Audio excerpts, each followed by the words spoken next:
Bismillahirrahmanirrahim. Assalamualaikum warahmatullahi wabarakatuh. Waalaikumsalam warahmatullahi wabarakatuh. Izinkan saya calon guru penggerak angkatan ke-7 dari Kabupaten Wonosobo akan interview dengan Bapak Kepala Sekolah dari SD Negeri 3 Surendgede Kecamatan Kejajar yang berhubungan dengan kasus dilema etika yang pernah dialami oleh beliau. Assalamualaikum warahmatullahi wabarakatuh. Waalaikumsalam warahmatullahi wabarakatuh. Memperkenalkan diri untuk memenuhi wawancara dari calon guru penggerak Bapak Margono. Kami Kepala Sekolah SD 3 Surendgede Kecamatan Kejajar, nama Bapak Supriyanto. Kepala juga baru di SD 3 Surendgede ini dengan mutasi yang terjadi pada tanggal 27 Februari tahun 2023. Maka juga baru sekitar 2 bulan kami melaksanakan tugas di sini. Namun untuk pengalaman yang sudah memasuki pada tahun yang ke-8 menjadi kepala sekolah. Baik Pak Bambang, apakah Pak Bambang hari ini ada waktu untuk saya interview kaitannya dengan dilema etika, Bapak? Ya, insya Allah ada waktu sudah kami persiapkan untuk melayani dari kepentingan calon guru penggerak semampu kami, Pak. Ya, terima kasih. Baik Bapak, selama ini bagaimana Bapak itu dapat mengidentifikasi kasus-kasus baik berupa dilema etika atau bujukan moral? Ya. Baik, itu diantaranya ada kasus yang sering terjadi di sekolah, itu perselisihan dengan anak-anak, bahkan nanti sampai pada perkelahian yang sebenarnya kalau kita lihat mereka sering tidak ada yang mengaku salah, Pak. Ya, Jadi itu bagian dari dilema etika. Jika anak-anak pasti semuanya akan merasa benar dan merasa disalahkan atau disalahi atau menjadi korban dari orang lain. Nah, maka itu sesuatu yang saya anggap wajar bagi anak-anak, karena memang usia anak jati diri itu punya pribadi yang biasanya ingin menunjukkan kemampuan yang dimiliki, namun akan berbenturan dengan teman yang lain sehingga terjadi perselisihan bahkan sampai pada perkelahian. Jadi artinya anak itu ingin menggali potensinya mereka masing-masing, begitu Pak, sesuai dengan apa yang mereka miliki sebenarnya. Ya, tapi akan bersinggungan dengan orang lain yang tadi. Maka masuk kenakalan-kenakalan itu yang terjadi sebenarnya, kalau kita katakan kenakalan tidak, tapi hanya untuk jati diri yang mengekspresikan dirinya dengan berperilaku seperti itu, tapi bersinggungan dengan siswa atau peserta didik yang lain. Nah, tentunya dalam hal tersebut, ini setiap murid itu punya nilai-nilai kebaikan yang mereka tunjukkan sebenarnya. Dan menurut mereka, hal-hal itu adalah benar. Ya. Nah, akan tetapi, tentunya Bapak sebagai kepala sekolah akan memberikan atau akan mengambil keputusan bagaimana menyikapi hal tersebut. Ya.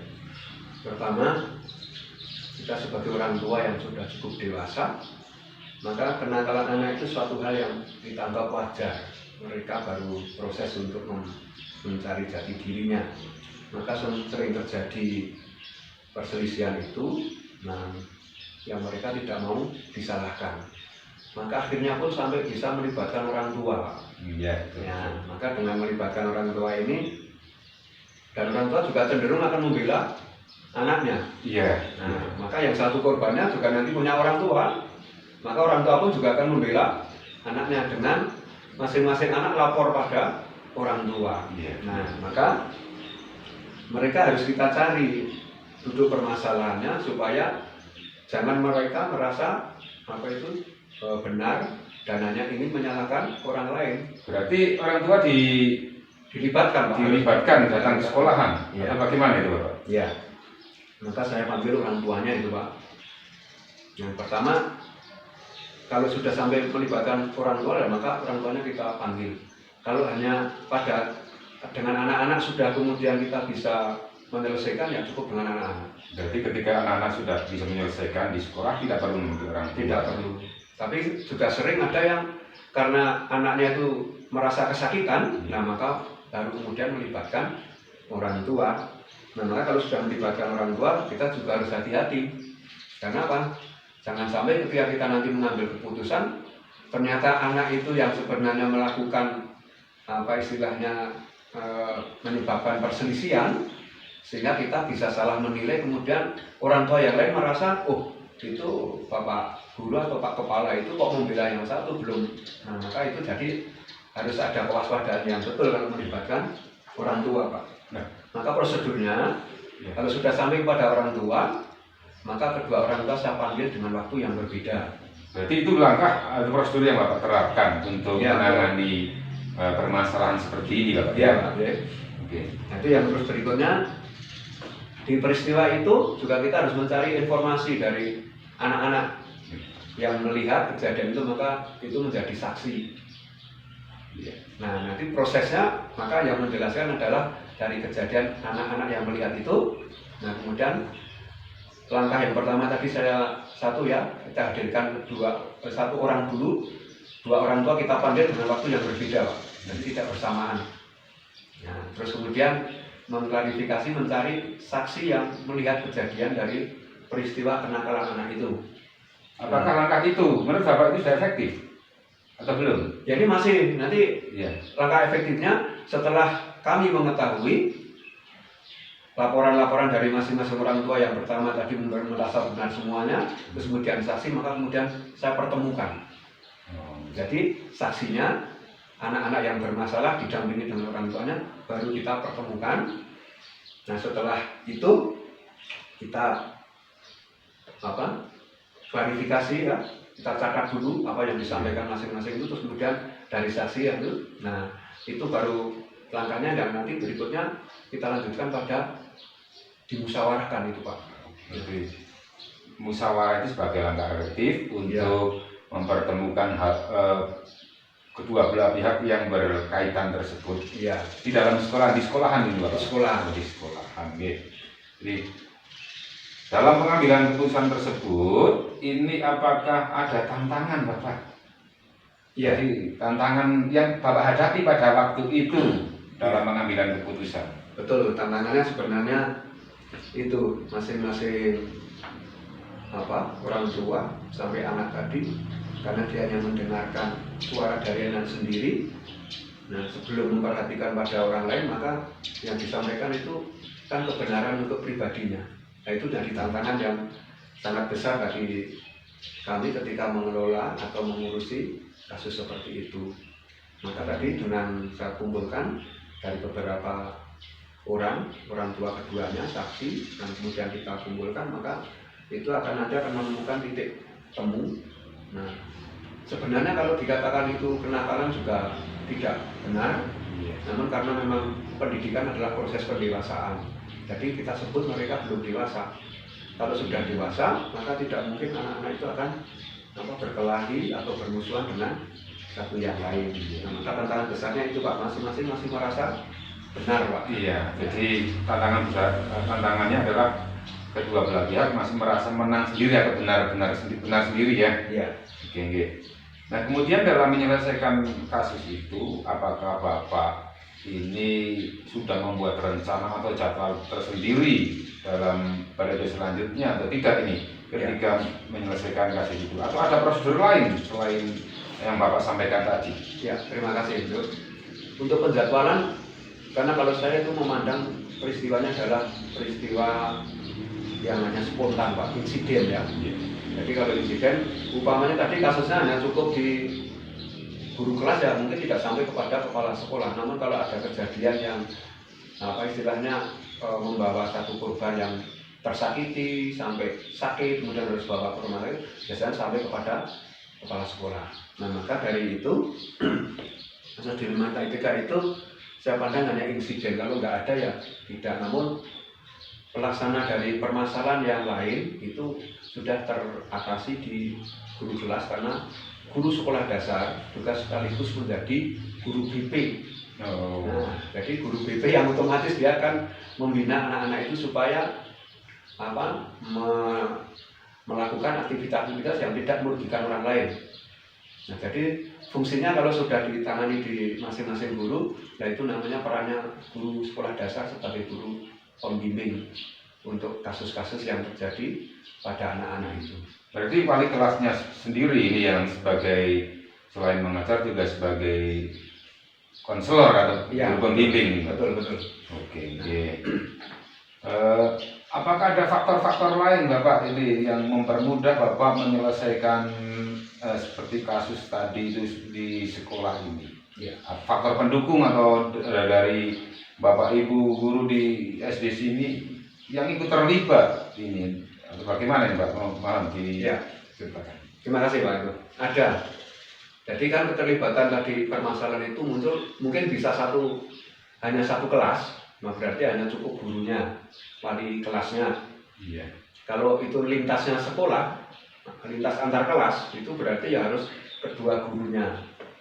Terus yang ketiganya adalah, jadi kan terkait dengan orang tua. Iya. Maka kalau terkait dengan orang tua, maka kami harus menghubungi dengan komite.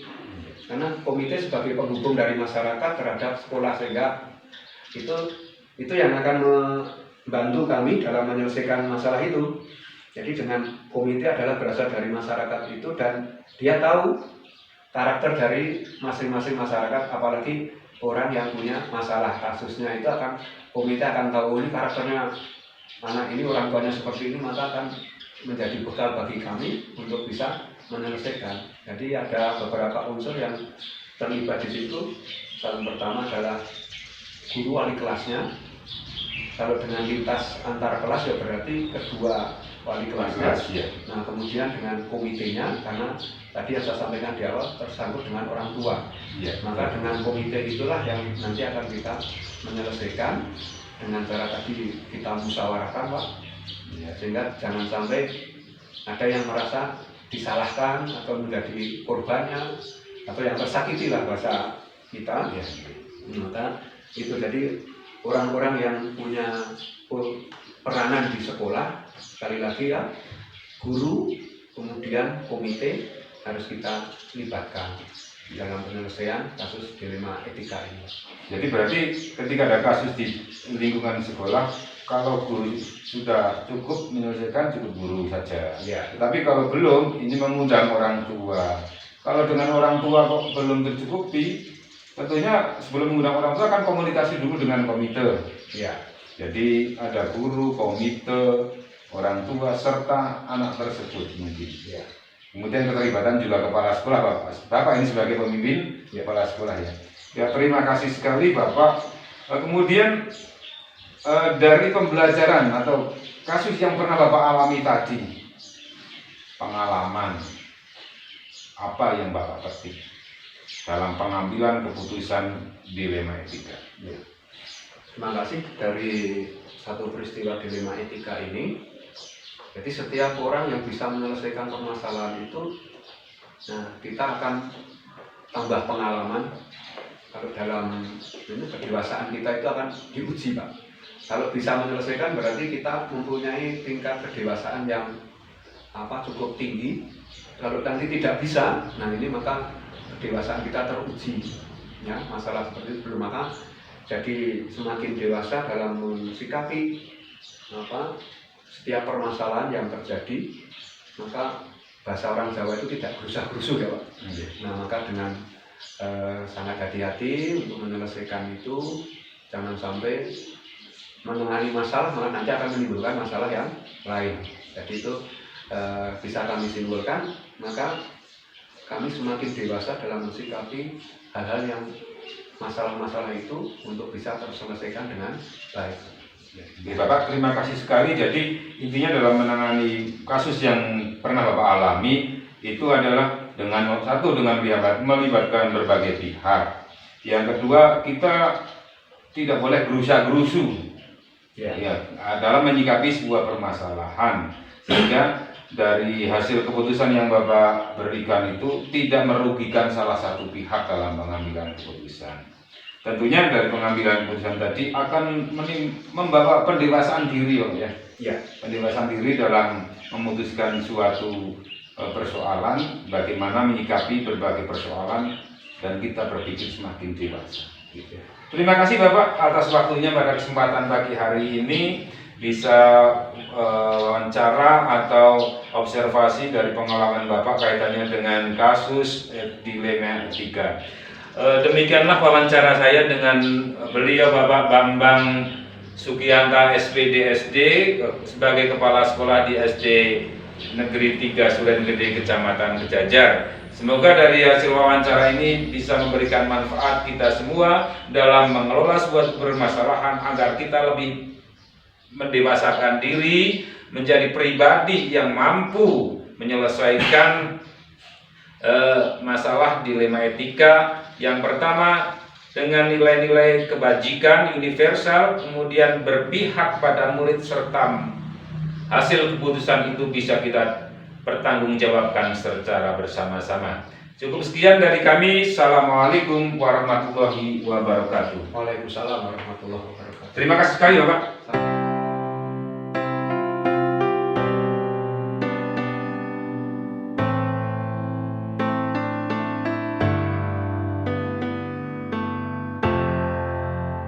Assalamualaikum warahmatullahi wabarakatuh.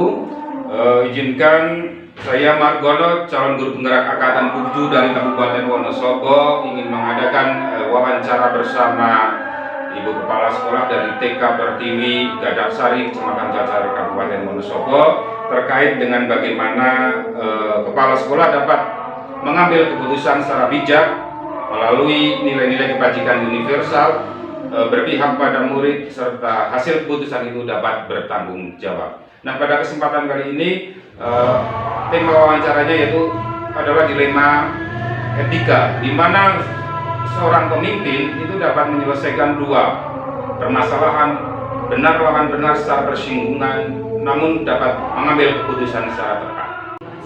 Assalamualaikum, saya Nur Aini, Kepala TK Pertiwi Gadak Sari. Kami bekerja di TK Pertiwi Gadak Sari sudah sejak tahun 2002.